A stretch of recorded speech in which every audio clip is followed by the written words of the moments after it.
Hello students, अभी हम ready हैं हमारे नेक्स्ट पार्ट जो कि लॉग और एंटी लॉग का वीडियो होगा। इन लॉग सेक्शन जो पार्ट 1 था उसमें हम ऑलरेडी डिस्कस कर चुके हैं लॉग के बारे में, लॉग के डिफरेंट ग्राफ्स, लॉग्स के डिफरेंट फार्मूलाज एंड लॉग के बेस एंड मेंटिसा पे क्या चीज़ें अप्लाई हो सकती हैं, क्या नहीं हो सकती हैं। तो एक बार जस्ट रिमाइंड करेंगे तो हमारे पास लाइक लॉग ए बी है, तो A is called base, B is called mantissa and I told you b will be always greater than 0 means positive होगा और 0 नहीं होगा। एंड a जो कि हमारा बेस था it will not be equal to 1 and a जो होगा वो always greater than 0 होगा, या तो less than 1 होगा या फिर greater than 1 होगा। Okay, but a will not be equal to 1। अब a will not be equal to 1 मैं बोलता हूँ, ये रीजन है इसका a will not be equal to 1 Y.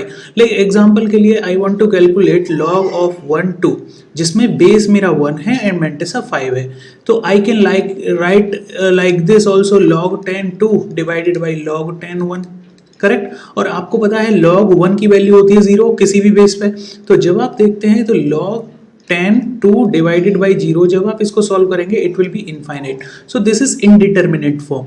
इसी वजह से लॉग बेस 1 कभी भी पॉसिबल नहीं होता है, ठीक है।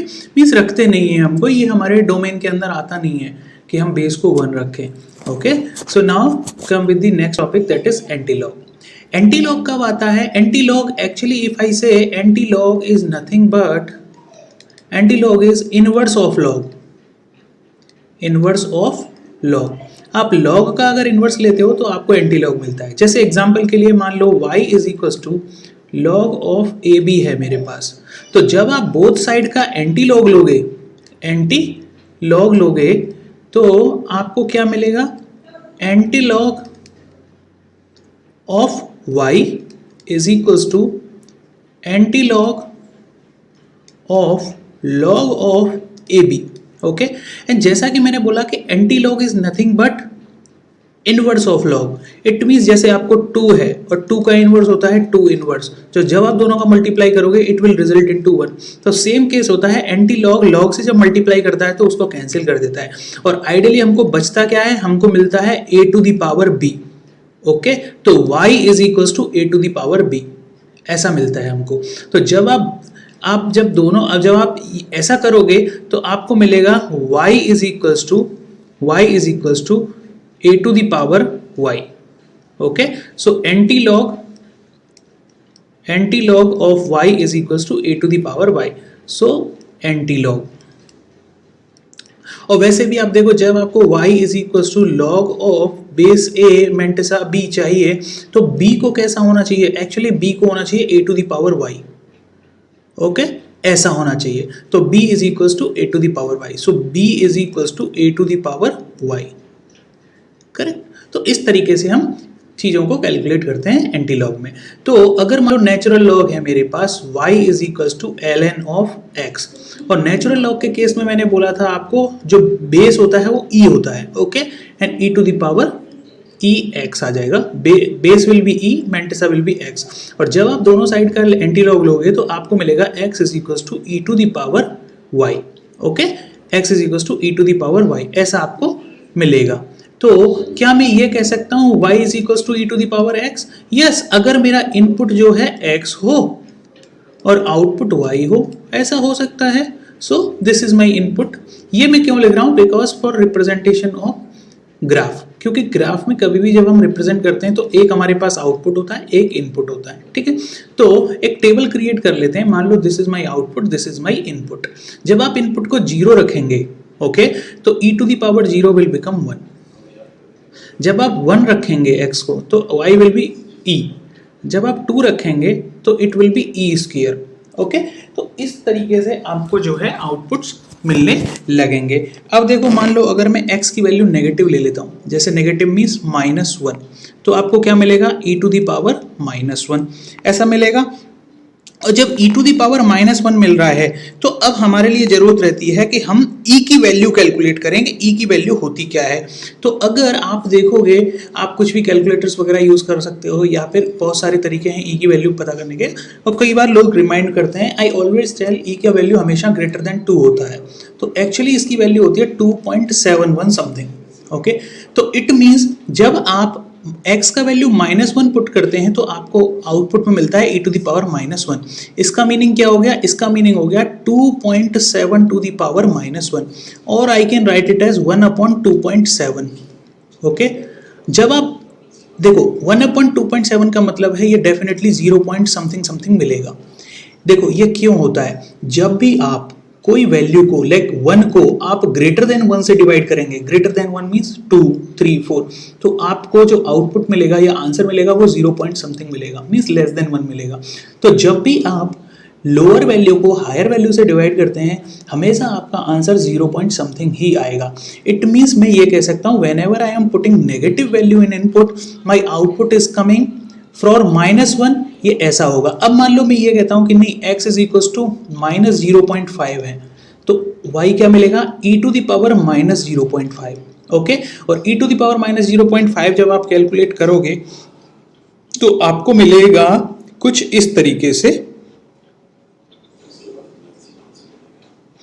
Okay, e to the power -0.5 का मतलब हो गया है आप कह रहे हो 1/e to the power 0.5। Okay, और या फिर कहते हो 1/√e। तो जब आप 1/√2.7 समथिंग निकालोगे तो आपको कुछ वैल्यू मिलेगी जो कि होगी पॉजिटिव, करेक्ट? तो अब देखो जो भी आप इनपुट अप्लाई कर रहे हो, चाहे आप नेगेटिव इनपुट अप्लाई कर रहे हो चाहे आप पॉजिटिव इनपुट अप्लाई कर रहे हो, आपको आउटपुट हमेशा पॉजिटिव मिलेगा। क्यों मिलेगा? क्योंकि e हमेशा पॉजिटिव होगा। यस, और e जब पॉजिटिव होगा तो आपको आउटपुट हमेशा पॉजिटिव मिलेगा, क्योंकि आपका आउटपुट जो है वो किस तरीके से इनपुट पर डिपेंड करता है। Your output is equals to e to the power input, that is x। तो x चाहे नेगेटिव हो या पॉजिटिव, y हमेशा पॉजिटिव होगा। तो मैं कह सकता हूं for all real x belongs to real y is always greater than 0।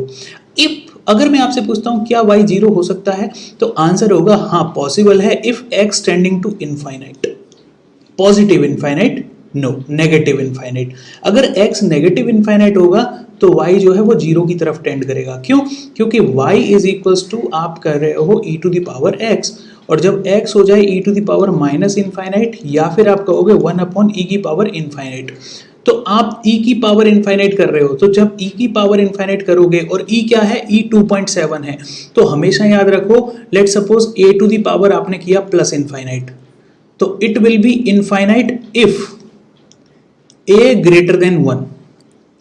Okay, और अगर मान लो मैं कहता हूं ये 0 आएगा, कब? जब आपका a लेस देन 1 होगा, क्योंकि आप जब लेस देन 1 वैल्यू की कितनी भी पावर अप्लाई करते हैं तो वो और रिड्यूस हो जाती है। जैसे 0.5 की पावर आप 2 करोगे यू विल गेट 0.25, जो कि ऑलरेडी 0.5 से कम है। अगर 3 करोगे तो और भी छोटा होगा। मीन्स जैसे जैसे आप लेस देन 1 की पावर इंक्रीज करते हो वैल्यू और रिड्यूस होती है।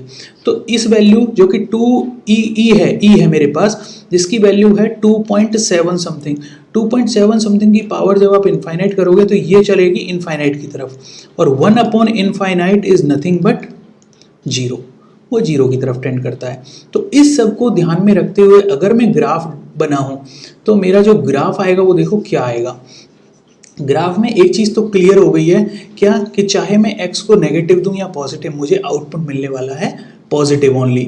तो अगर ये चीज क्लियर है इसका मतलब हो गया कि आपके इनपुट तो दोनों जा सकते हैं, x y। Okay, y is equals to e to the power x। इसका मीनिंग ये हुआ है कि आप जो है इनपुट तो आप पॉजिटिव और नेगेटिव कोई भी अप्लाई कर सकते हो, लेकिन जब आप x की वैल्यू 0 रखते हो तो आउटपुट आता है 1, ये वाला पॉइंट आता है। जब आप x की वैल्यू 1 करते हो तो आउटपुट आता है 2.7, जब 2 करते हो तो 2.7 स्क्वायर 3 क्यूब ऐसा आएगा। इसका मतलब जब आप इनपुट नेगेटिव माइनस इनफाइनाइट कर रहे थे तो आपको आउटपुट आ रहा था 0। इट मीन्स आपका ग्राफ कुछ ऐसे जाता है। Okay, so this is y is equals to e to the power x, और ये पॉइंट आता है जब आपका इनपुट 0 है। ओके, तो इनपुट जब 0 होगा तो आपको आउटपुट मिला 1। ओके, तो इसीलिए कहते हैं this is -x, this is +x। तो आपका जो ग्राफ होगा वो कहाँ होगा? फर्स्ट क्वाड्रेंट और सेकंड क्वाड्रेंट में ही होगा। तो एंटीलॉग का ग्राफ हमेशा याद रखना फर्स्ट क्वाड्रेंट और सेकंड क्वाड्रेंट में होता है, और antilog means y is equals to e to the power x। जब आप एंटीलॉग लेते हो तो ये निकल के आता है। और आपको पता है e क्या था जब मैं नेचुरल लॉग ले रहा था? तो ये हुआ नेचुरल लॉग का। अगर मान लो आप कहते हो कि नहीं मैं y कहता हूँ y of log of base 10x, जब आप एंटी लॉग लोगे तो x की जो वैल्यू मिलेगी वो मिलेगी 10 टू द पावर y। तो एक्चुअली क्या हुआ, एक्चुअली हो रहा है ये है कि जब आप एंटी लॉग लेते हो तो जो आपका आउटपुट होता है वो बेस में पावर पे आ जाता है। ओके, तो बेस में पावर पाने का मतलब हो गया, इन जनरल में कह सकता हूँ if y is equal to log of base a mantissa b, then anti log अगर आप लोगे तो आपको मिलेगा b is equal to a to the power y। Okay, ये होता है एंटी लॉग का मीनिंग। अब जैसे एक क्वेश्चन है मेरे पास, मैं उस क्वेश्चन को और एंटी लॉग से कब कब हमें एंटी लॉग की रिक्वायरमेंट आती है। एक्चुअली क्या है, जब आप क्वेश्चंस देखोगे मैथमेटिक्स में तो आपको क्लियर आइडिया आ जाएगा कि यहाँ पे आपको एंटी लॉग लेने से ही कुछ काम बन सकता है, अदरवाइज कुछ काम नहीं बनेगा। जैसे for example there is a function a of t, एक फंक्शन है ए ऑफ टी जिसकी वैल्यू दी गई है a0 e to the power it is 2 to the power 2 to the power t divided by k, जहां पे t मेरा time है और k एक कांस्टेंट है। क्या है, k is constant and t is time. Okay, and एक इनिशियल कंडीशन भी दिया है, if t is equals to 5, तो a ऑफ t जो आता है वो आता है 6 टाइम्स ऑफ a0। मीन्स जब टाइम को आप 5 रखते हो तो आपको जो at की वैल्यू मिलेगी वो 6a0 मिलेगी। चलो ऐसा कर लेते हैं, इट मीन्स अगर इक्वेशन में हम टाइम को 5 रखते हैं, means a of t equal to 5 is equals to a0 2 to the power 5 divided by k। Okay, और आपको अभी मैंने बोला है कि at is equals to 6a0, जब टाइम 5 है तो आप 6a0 लिख सकते हो इसको। It means 6a0 is equals to a0 2 to the power 5 divided by k। Correct, a0 से a0 कैंसिल हो जाएगा। हाँ, लेकिन यहाँ पे एक बात रखिए, a0 is not equal to 0। कभी भी आप 0 को 0 से कैंसिल नहीं कर सकते, ये मैथमेटिक्स के रूल के खिलाफ होता है, अपोज करता है ये चीज़। तो इट मीन्स आप लिख सकते हो 6 is equal to 2 to the power 5 divided by k। अब क्वेश्चन आता है कि ऐसी जब प्रॉब्लम में आप पहुंच जाते हो तो कैसे सॉल्व किया जाए। तो सिर्फ एक पॉसिबिलिटी बचती है आपके पास, क्या, आपको एंटी लॉग लेना होता है। एंटी लॉग लेना होता है या लॉग लेना होता है। इट मीन्स अब अगर आप देखो तो ये है 6 is equal to 2 to the power 5 divide by k, वो कैसी कंडीशन है, ये वाली। करेक्ट, अगर आप दोनों साइड का मान लो लॉग ले लेते हैं तो आप कहोगे log of 6 is equals to log of 2 to the power 5 divided by k। Correct, अब आपके पास दो पॉसिबिलिटी हैं। आप कह रहे हो कि मैं लॉग बेस किस में लूँ, चलो आप बेस 10 में ले लो। तो लॉग बेस 10 आपने दोनों साइड में किया है, तो जब आप ऐसे करोगे तो आप क्या करोगे, आप बोल रहे हो log base 10 6 is equals to, आपको पता है एक प्रॉपर्टी क्या थी, log of m to the power n। Means ये जब पावर में होता है तो n आके मल्टीप्लाई करता है, तो it will become n log m। तो जब आप इसको सॉल्व करोगे तो आप क्या कहोगे, 5 divided by k is equal into log of 2। अब आपको मान लो k की वैल्यू निकालना था, सॉल्व करना था k के लिए, तो जब आप क्रॉस मल्टीप्लाई करोगे तो आपको मिलेगा k is equal to 5 log of 2 divided by log of 6। अब आप और भी आगे सॉल्व कर सकते हो, जैसे k is equal to 5 log of 2 divided by log 6 को आप लिख सकते हो log of 2 multiplied by 3। Yes, अब आप log 2 और log 3 की वैल्यू यहाँ पे पुट कर दो। मैंने आपको बताया था ऑलरेडी लास्ट वीडियो में, हमारे log बेस 10 2 की वैल्यू होती है 0.3010 और log बेस 10 3 की वैल्यू होती है 0.4771। इन वैल्यूज़ को आप पुट करो, यहाँ पे अप्लाई कर दो। इट मीन्स जहाँ रिक्वायरमेंट आई आपने log लिया, जहाँ रिक्वायरमेंट आई आपने एंटी log लिया। तो इस तरीके से आप चीज़ों को सॉल्व कर सकते हो। एक्चुअली आप ऐसे इक्वेशन में फंस जाते हो, जैसे मान लो एक नया मैं कहता हूँ, मान लो आपके पास है y is equals to log of A b, कुछ ऐसा केस है। ओके, एंड इस केस में a इज इक्वल्स टू मान लीजिए 10 है and y is equals to 5 है। Now question will come what is b। तो अब आप जब इन वैल्यूज़ को पुट करोगे you will get 5 is equals to log base 10 of b। अब क्वेश्चन आता है कि आप b की वैल्यू कैसे सॉल्व करेंगे, तो b की वैल्यू सॉल्व करने के लिए यहाँ पे आपको एंटी लॉग लेना पड़ेगा बोथ साइड का। जब आप एंटी लॉग लोगे तो you will get b is equal to 10 to the power 5, सो it will become 10 to the power 5 और 1 and 5 times zeros, okay like this, so this will be your b। तो questions को देख के ही समझ आ जाएगा कि आपको लॉग लेना है या एंटी लॉग लेना है।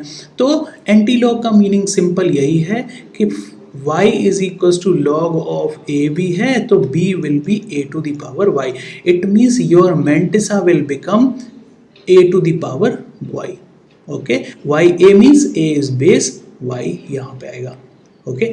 अब देखो इस तरीके से आप कुछ भी क्वेश्चन को सॉल्व कर सकते हो। मैंने ग्राफ्स आपको दिखा दिया है। ग्राफ्स में कई बार पूछा जाता है एंटी लॉग में आपकी डोमेन क्या होगा, तो domain can be whole real axis. Domain means input जो हम अप्लाई कर सकते हैं। ऑलरेडी रिलेशन एंड फंक्शन का एक वीडियो हम कवर कर चुके हैं, उसमें ये सारी चीज़ें अवेलेबल हैं। तो वही क्वेश्चंस बनते हैं कि इसमें डोमेन क्या होगा, रेंज क्या होगा। जैसे क्वेश्चन आ सकता है what is the range of the antilog function, तो एंटीलॉग फंक्शन का रेंज होगा ऑल पॉजिटिव रियल प्लेन, ठीक है, ओनली पॉजिटिव। क्यों? क्योंकि आप ग्राफ में देखो तो आपका आउटपुट नेगेटिव आता ही नहीं है, आपका आउटपुट हमेशा पॉजिटिव रहेगा, ठीक है। तो ये सारी चीज़ें पता होनी चाहिए कि मेरा आउटपुट पॉजिटिव रहेगा या नेगेटिव रहेगा। तो एंटीलॉग में हमेशा आपका आउटपुट पॉजिटिव रहता है, नेगेटिव में जाता ही नहीं है, ओके।